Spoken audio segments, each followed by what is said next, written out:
And as always, I was kind of concerned that I was going to finish chapter 6 and not know what I was going to go to next. And of course, I didn't even finish chapter 6. So, there's another Monday coming, and we'll finish chapter 6. Well, at least we'll try. All right. So this is the Afterburn. This is where you get a chance to ask your questions and share thoughts and make comments about what we taught today. So if you want to go ahead and line up over, where's the podium? Steve, you got the podium set up? All right, podium's going to be over here. If you're on live stream, we got our Shamish team on there. I've got Shamish Rob and Shamish Gary sitting right there at the desk, so they'll take care of things online as far as asking questions and making comments. All right, Janet? All right, so 6-7, right, Rabbi, when you were saying rendering service with pleasure as to the master and not to men. So in my role, like I'm married, so first off, I wanted to make sure that I'm getting the vertical correctly. So it will be children, and then me, wife, mom, and my husband and dad, then you, then Yeshua, and then Yahweh, our Father. Yes. Okay. So when it says rendering service with pleasure, I started thinking about the previous verse when it says, from the inner self, doing the desire of Elohim from the inner self. So I think rendering service with pleasure, is that about like doing it with all your heart, like doing it with everything you've got? Is that?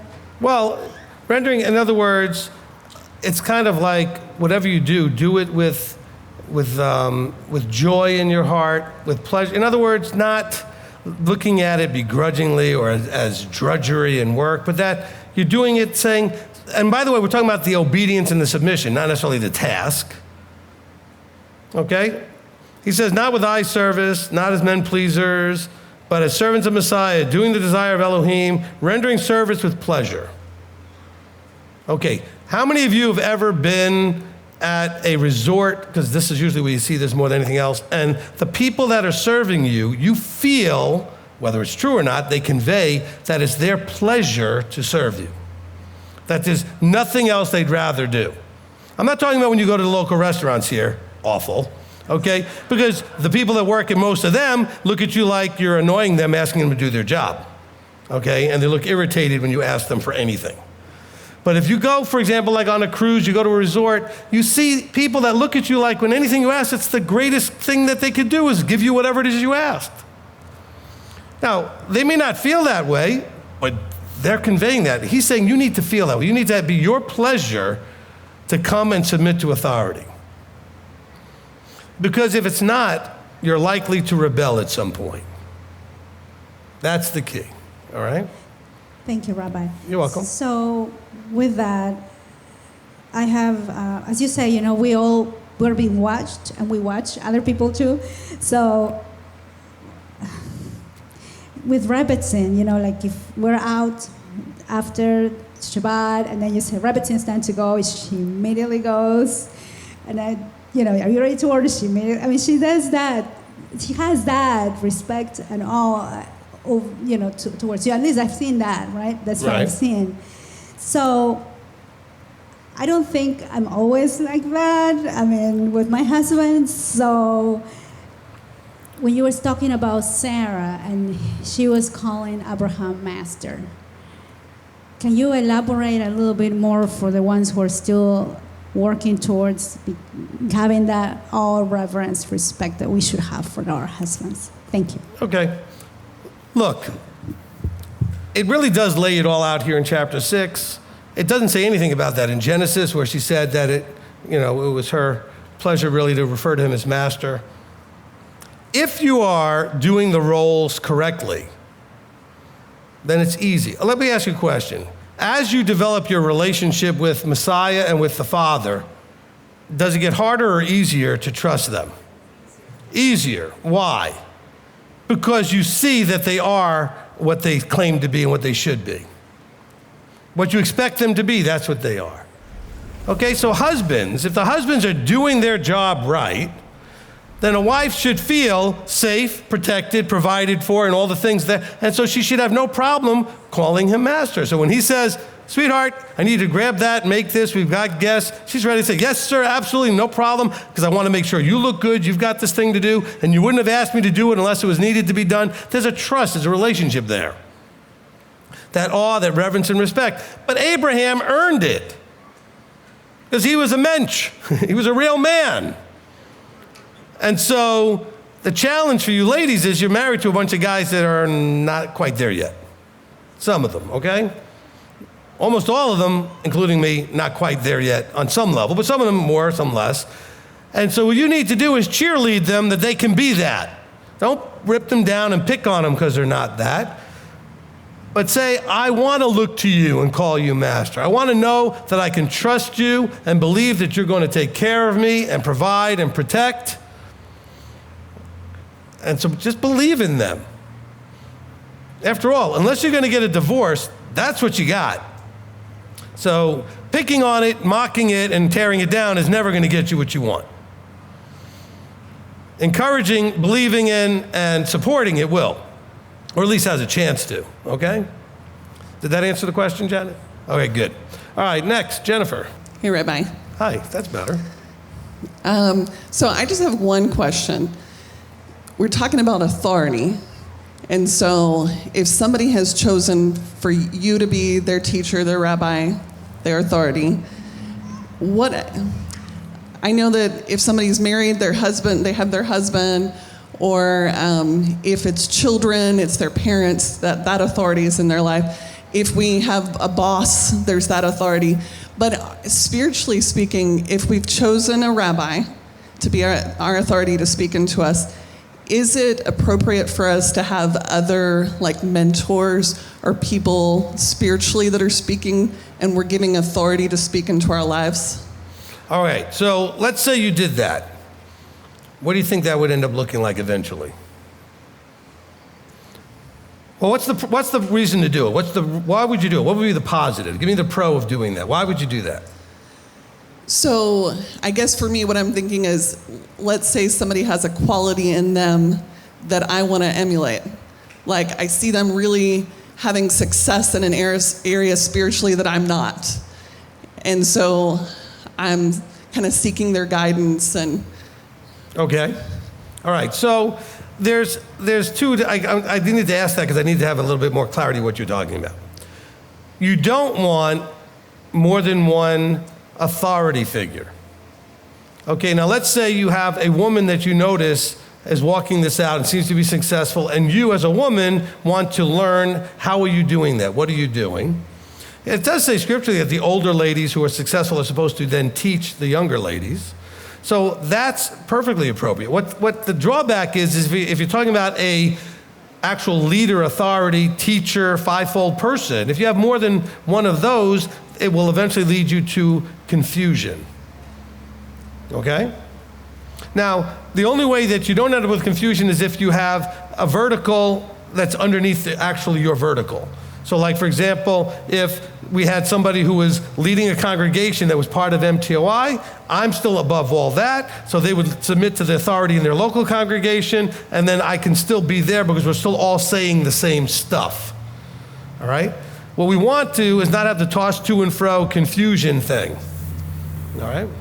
Okay, but absolutely, if there's people, look, you know, this could be in any aspect of your life. If you want to, okay, let's say you have an area of struggle, health, weight, money, you know, things that are just physical things, right? And you know somebody who's been successful at fixing that, getting rid of cigarettes, getting off an addiction, you know, anything physical that's not necessarily a scriptural issue, a Torah issue, then you might want to go and say, I noticed that you accomplished this thing here. How did you do it? I'd like to do it too, and you can learn from them. That's perfectly appropriate. Maybe you notice somebody that seems to be having a pretty good marriage. And you might want to say, how'd you do that? Is it just what it looks like out here? Is it the same back at home? Or is it, because some of you put on a good show out here and nobody knows how bad it is at home. But I can certainly understand, you know, how that could work. Okay, so if you need somebody to mentor, all of you should be having mentors in your life for various things, including the secular stuff. I mean, there are no real good financial guidance and chapters in here for like all your planning of what you do with your money and how to invest and everything else. You need to find someone in life that already has that. If you're challenged with something physical in your health or your weight or, with, an addiction or some other, those things are not covered in here in terms of all the steps and methodologies. There's some general things covered in here. And so you need to go find a mentor. All right? Let's say you want to get good at some sort of an art or a craft, and you might want to go get a teacher that does that thing that you want to learn how to do. We call discipleship what we do in ministry. We call it apprenticing when it comes to some of these other things. Okay, Shamish Gary.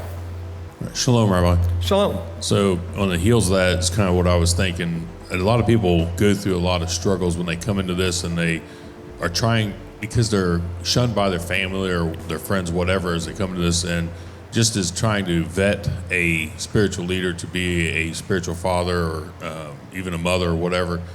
I see a lot of people struggle with trying to find their brothers and sisters. So maybe some guidance in how to do that, because I see a lot of people just quickly latch on to people and, it's my brother's my sister. And I like what my bro Brian Bain said some time ago, and I know it kind of ruffled some feathers, but he's like, if you're moving down here, just because you're here doesn't make you my brother or my wife's sister. And so many people attach themselves to people, and then when they have struggles, those people leave, and they go through this turmoil all the time, and it's just that wound never heals because maybe they've lost their actual family because they've decided to keep Torah and whatnot, and they come here and it just keeps over and over, and I think they're just so quick to latch onto something, just like some people maybe just Rolodex ministries. They find somebody teaching, they just grab onto something. So maybe some guidance as to what that should be like, because we're building that mishpachah, that spiritual family. So as you are and I asked you years ago to be like that spiritual father for me, and even Robinson being a spiritual mother to me, I look and I build my brothers around me, and I have brothers, but there's those brothers that are closer, and I reach out to them. So maybe some guidance on how people should maybe go about that. Sure. All right. So basically, I can understand where he's coming from. You come from a place, if you came out of Christianity, where everybody refers to each other as brother and sister, and we're brothers in Messiah, we're brothers and sisters. Well, technically that might be true, although who knows how covenanted some of you are with other people. I just don't know where you really are in your walk. All you do is you claim that you have the same public interest in being a Torah observant believer in Messiah, which gives you something in common. That doesn't make you good friends necessarily off the bat, or brothers and sisters, but you are endeavoring to go in that direction. I understand that. So there is a part of it. Look, I've got children, and they're not necessarily always in love with each other just because they're siblings, right? So just because you're brothers and sisters don't mean you're always going to be hanging out and best friends and everything all the time. However, that being said, relationships have to develop naturally. Okay? So just because you're here today, or maybe you move here and you're part of the congregation, you will find yourself doing a lot better with some and maybe not as well with others, just because of the natural affinity that comes from similarities and personalities and interests that comes. I've had also some people that come here and they're very unsuccessful because, and they've said this to us, said this group is not friendly. It says it really depends on who you are. Some people think this is the most friendly place they've ever been. I'm like, how is it possible? I have some people thinking they've never been in a more warm and friendly congregation, others thinking this is the coldest congregation they've ever been to. And you know what? They both had legitimate experiences. What was the difference? The difference was in the person and how much they made themselves available to the experience. The one lady that came to me and said, well, nobody does this and nobody talks to me and nobody. I said, but do you go up to them? No. Why not? Well, I'm shy and I'm this and that. So what do you expect? I'm going to give some counsel to everybody. You want to come here and be successful socially? It's very simple, okay? It doesn't take a whole lot of effort. You just need to be where the people are and spend time, and you don't even have to say anything. Just be there. You see a bunch of people sitting and talking and having a good time, just walk over, ask if you can join, sit down, they'll say yes, and just sit there.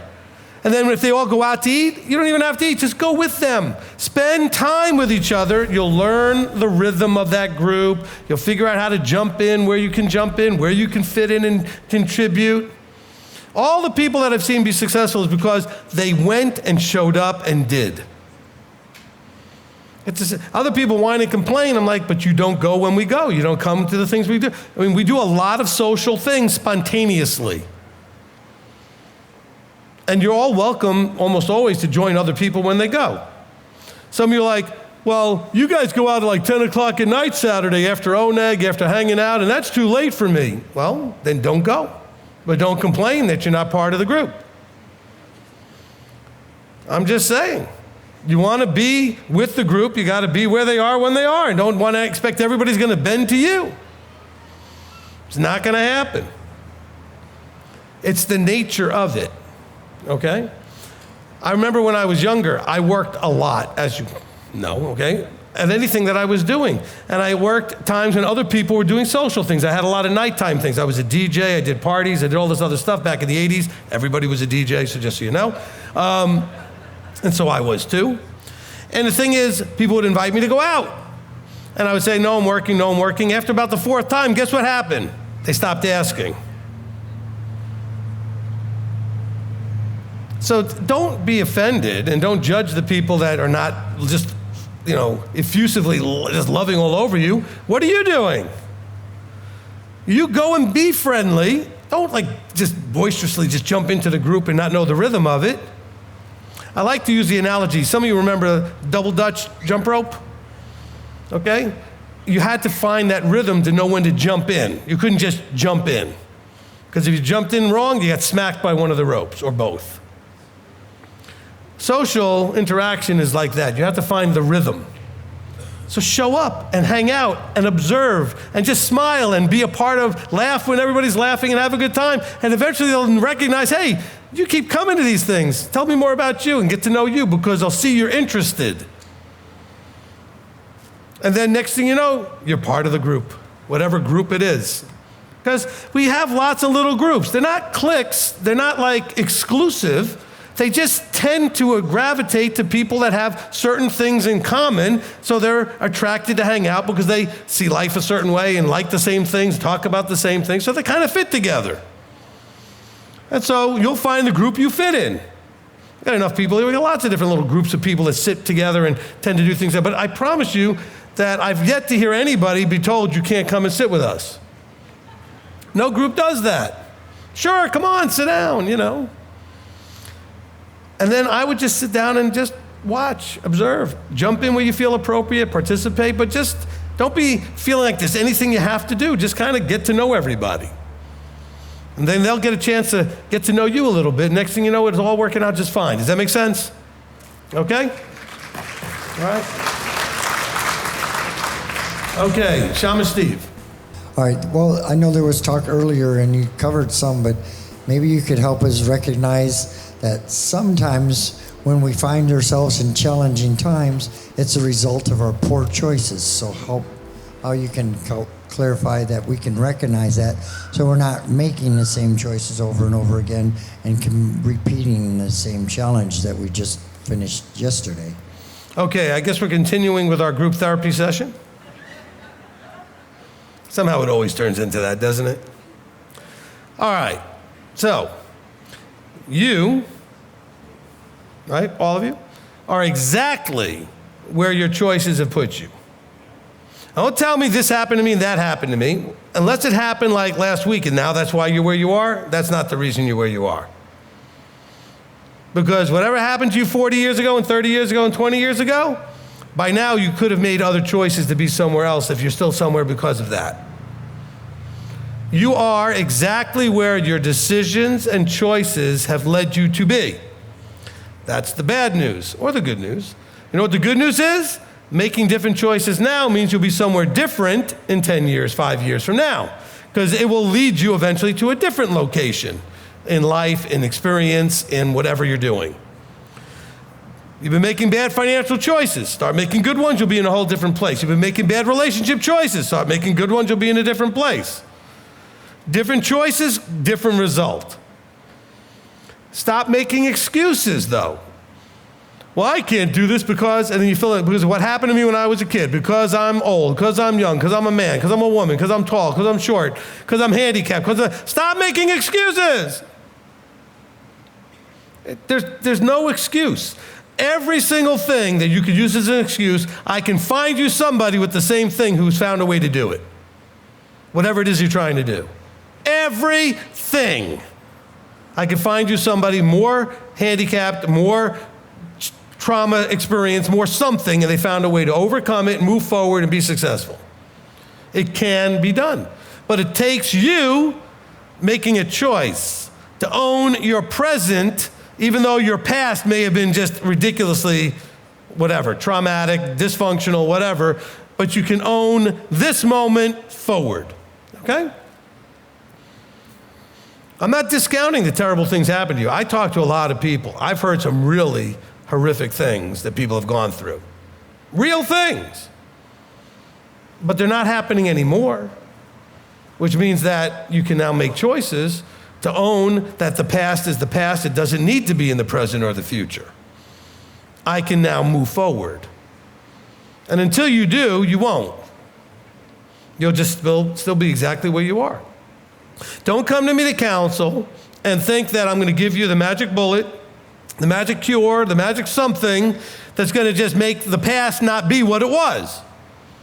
I can't do that. It was what it was. All I can do is encourage you to learn from it and then let it go and move on. If it's still happening, then let's get you out of whatever it is and then move on. But you're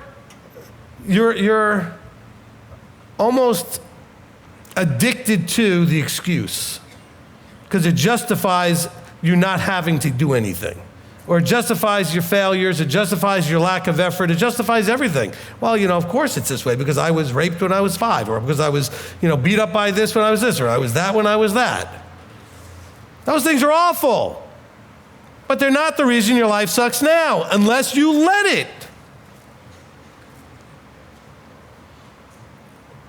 You can find healing.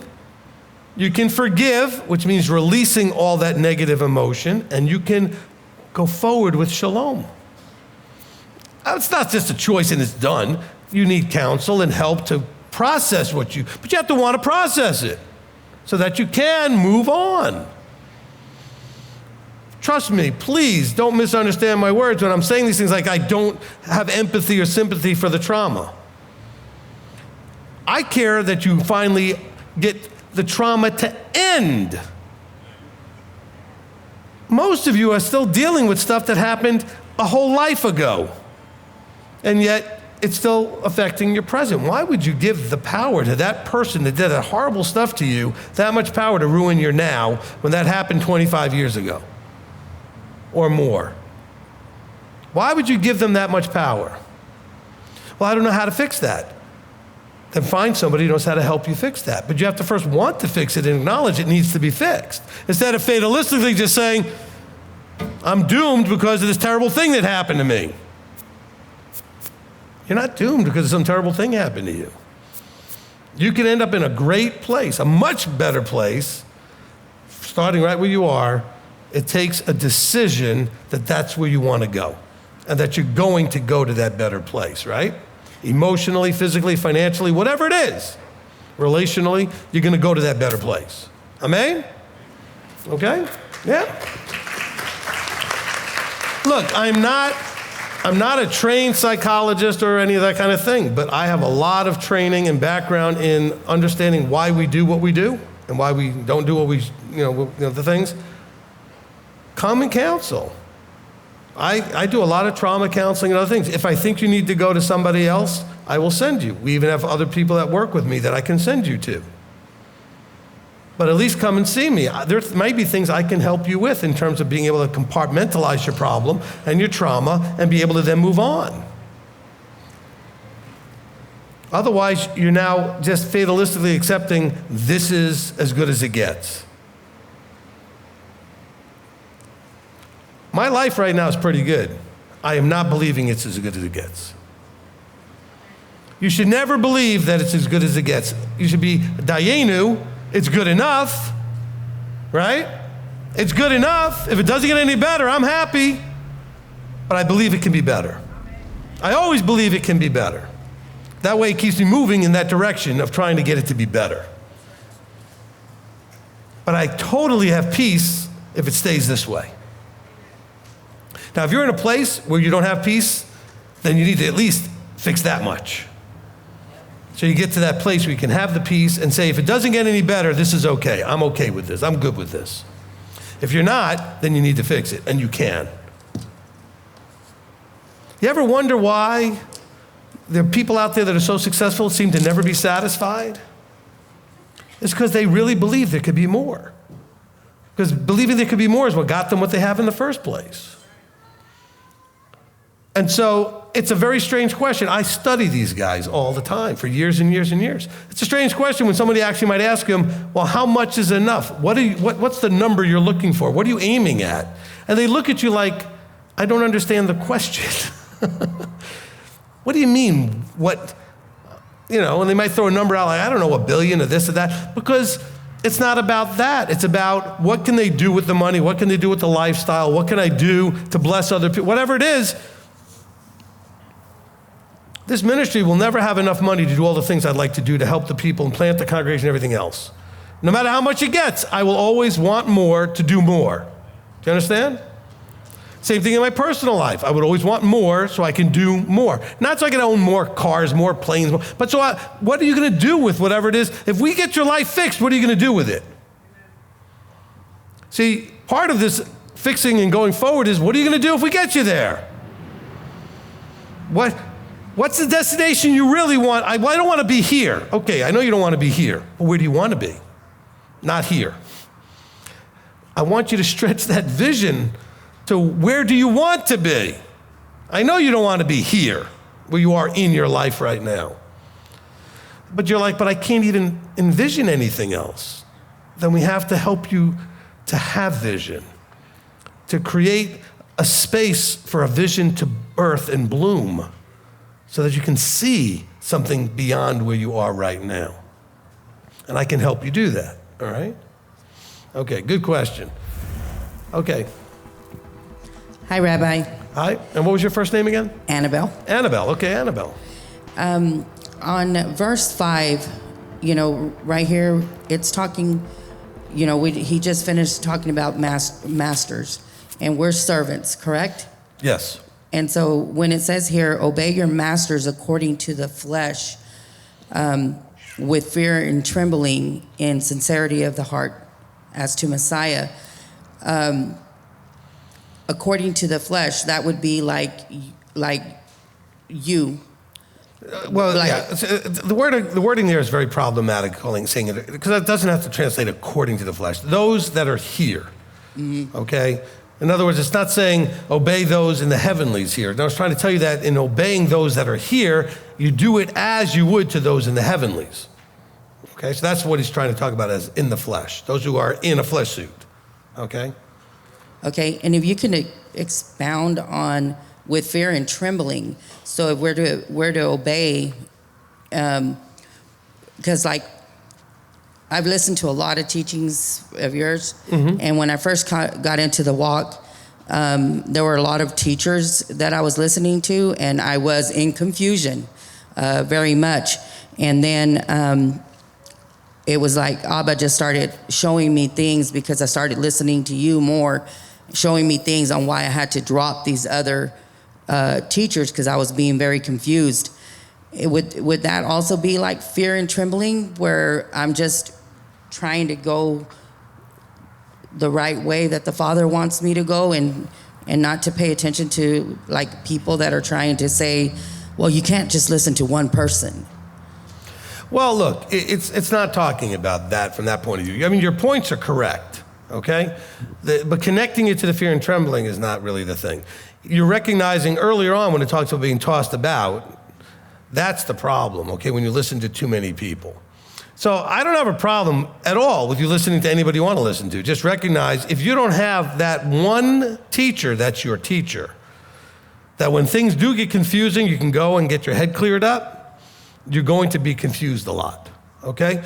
So The fear and trembling, though, is the awe, reverence, and respect that I talked about in the Fear of Yahweh teaching for your teacher so that you receive correctly what they're offering you because you have that reverence and respect and awe for them in that role.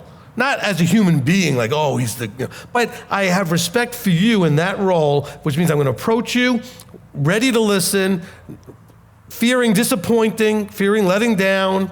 I don't want to disobey. I'm going to follow. That's what it's talking about there. Does that help? Okay, good.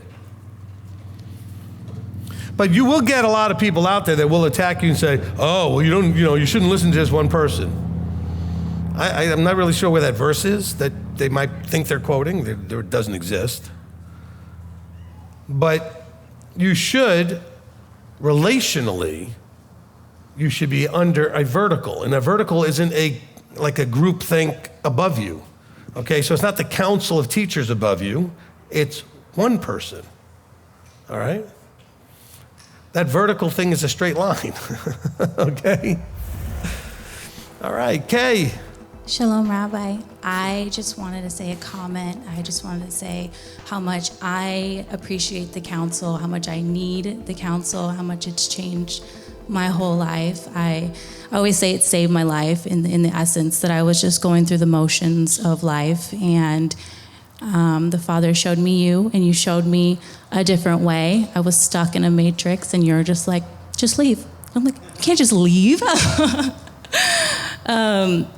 And I did, and then I started this journey, and it's been such a hard, painful, beautiful journey, and my life is just changed completely, and it's beautiful, and it's more of what I actually wanted, and you working with me every week, giving up your time, listening to me cry and go through everything. I appreciate that, and I just really think like we all really do need that, and I know I don't always share the same perspective, and sometimes I'm like a teenager, like, oh, you don't know, you don't know, and you're always right. You're always right, and I mean, I do listen to you because the other option is just not an option.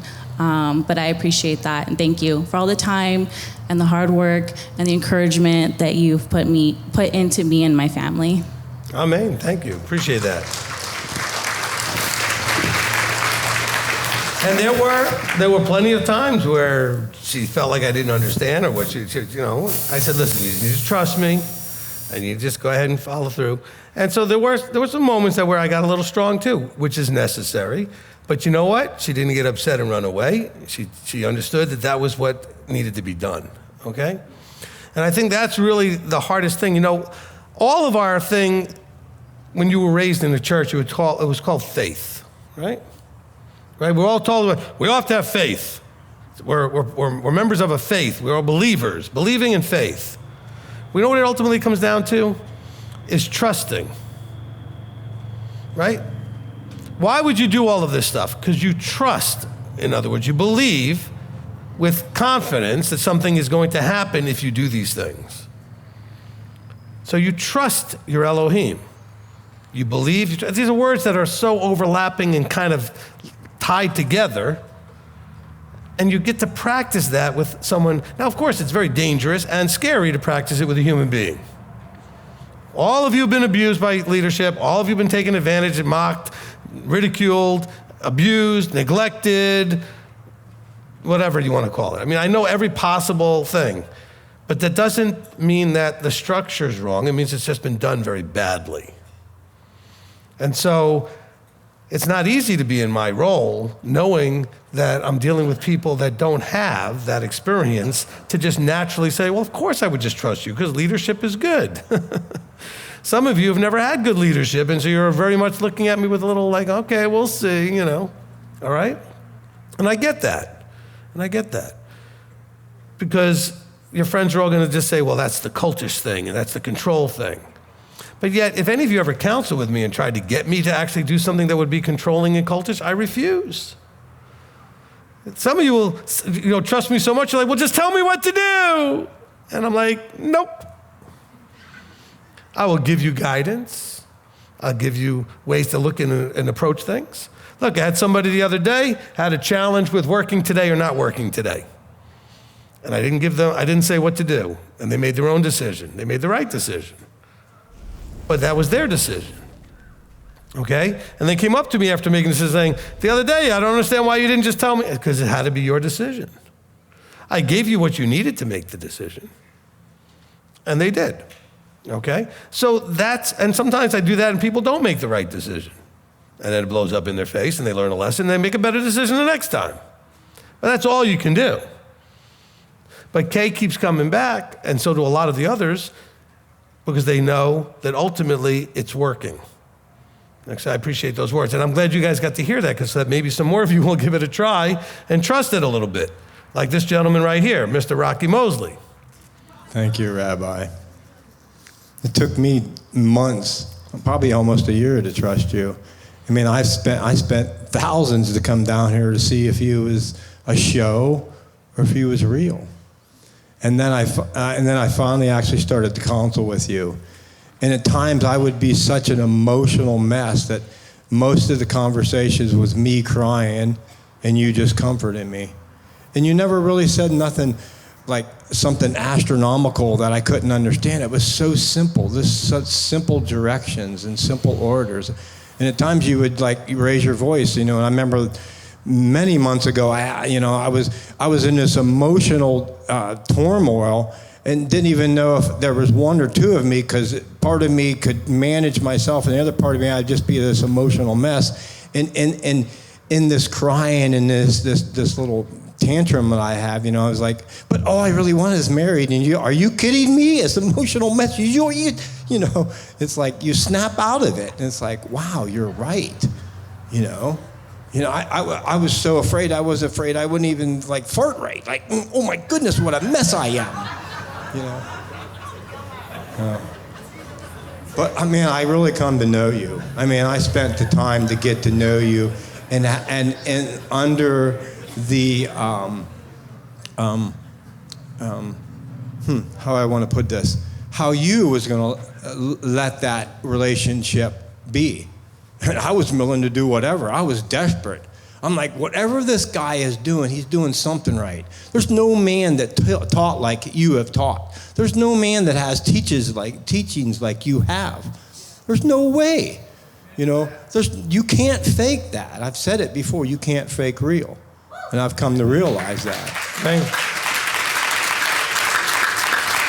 you. I look at you like a man raised unto Yahweh, like unto Moses. That's how I look at you.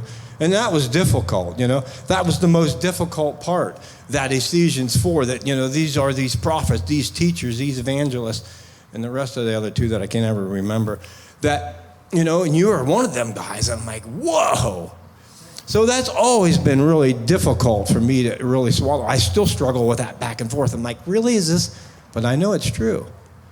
But there's another thing that's always running through my head and it's in Zechariah 8, and it's 23, where it says, "Thus says the Lord of hosts, in those days, 10 men from every language of every nation shall grasp the strings of a Jewish man, saying, let us go with you, for you have heard God with you."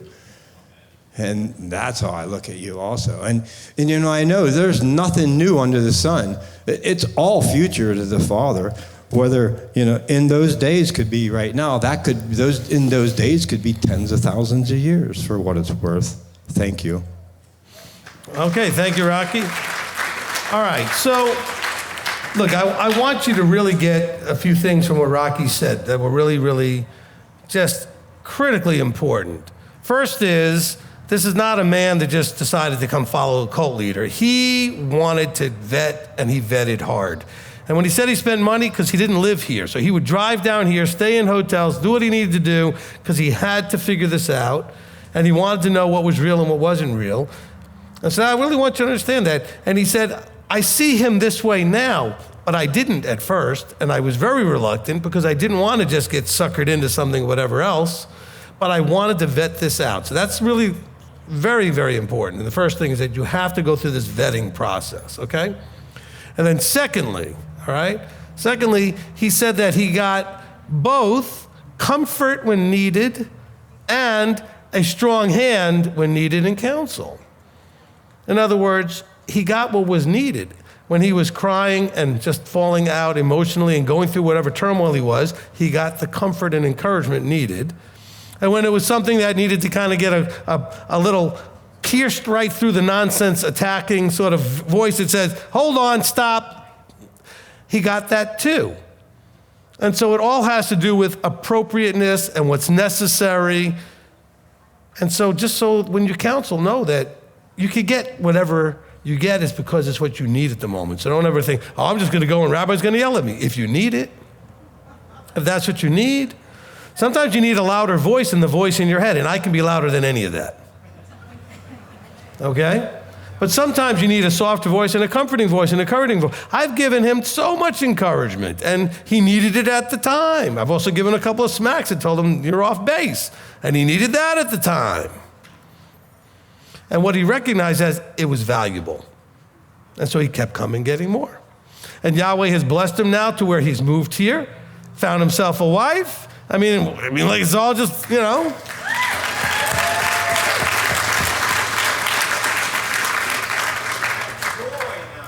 Well, I've never had joy in my life. he has joy now, he said. He said he's never had joy in his life. Okay?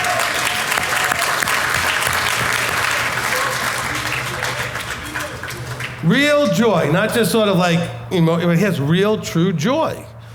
But you know why he has joy? Because he also has peace that goes with it, because he has peace in his vertical, he has peace in his walk, he has peace knowing that he has someone to ask questions and get guidance from, he has a helpmeet, he's got joy in that. Both of them are under the same covering with the same teacher. Okay, so he's got all the things that should bring joy. And so, of course, fantastic. All right. And I can't see who that is, so you have to tell me. Is that Robert? Okay, I can see. Shalom, Rabbi. Shalom. I just had to get up here, and if you could just bear with me for a minute. I got my bubble popped by Yah 2 weeks before Shavuot this year. And if it wasn't for you and the leadership here at MTOI, I wouldn't be here now, because I wouldn't have had the funds. It was through the counsel that I got from Elder Billy and from Rabbi Tom and from yourself that allowed me to make the changes that I needed to change to be able to be here and enjoy this time with Yah and with all of my mishpachah. Thank you, all of you. Amen. Amen. Amen. All right, let's go to the live stream. Okay, I only have one question, Rabbi. So, Dean Berker says, what is the highest office in the body? Okay, so this is where we get the sort of churchianity confusion when it comes to the fivefold. The fivefold are not offices. Okay, they're roles that people play. Okay? And so I want to just make sure that, and I'm sorry, I'm a little distracted because some people are having conversations beyond what we're doing in here, and that what's going on in here should be not distracting anything else. Okay. Now, okay, the fivefold is not a vertical in those five elements. Some people think that that's what it is. They're just five roles, okay? When you need an apostle, you don't need a shepherd. You need an apostle. When you need a shepherd, you don't need a teacher, or you don't need a prophet. There are different roles that are played. Now, so when it talks about, well, what's the highest position? Okay, the position is the congregational or the assembly or that body, that segment of the body, that leadership. And that leadership should have a vertical. It should not be a council of elders making decisions or deacons or whatever. There should be that one person with the vision for that group who's there to defend that vision and provide that vision for that area. And they should also be under authority and under a covering. And that's what MTOI provides, okay, as part of that process. Now, as far as ultimately in Scripture, the best we can see, or through history, the best we can see is that ultimately we end up with something that is known as the Sanhedrin, okay, a decision-making body. And in that body, the head of that body was called the Nasi, all right? And so this is why we refer to James, okay, Yaakov in Jerusalem as the Nasi. So when they had an issue in Acts 15, everybody had got to say what they got to say, but ultimately the burden of decision fell on the Nasi, who said, let me tell you what we're going to do. And this is what we're going to do. And that's what came forward from there, okay? And so in this little organizational part of the body, the highest office is still Nasi, and I would be the Nasi of MTOI, which means I'm a leader over other leaders when we get together with the assemblies that are affiliated with and extensions of MTOI, okay? And so in each congregation, there's also a leader and a structure to that still goes in a vertical. So you have all kinds of mini versions of vertical, like the mini version in a house is the husband, the wife, the children. But that should also be under something bigger, like a local congregation, which should be under something bigger, like a more extended regional part of the body maybe, but ultimately under then Yeshua and the Father. So hopefully that in some way answered the question. Okay, anything else? Well, that worked out perfectly because it's just about 6:30 on the nose, so that worked out really great. Awesome.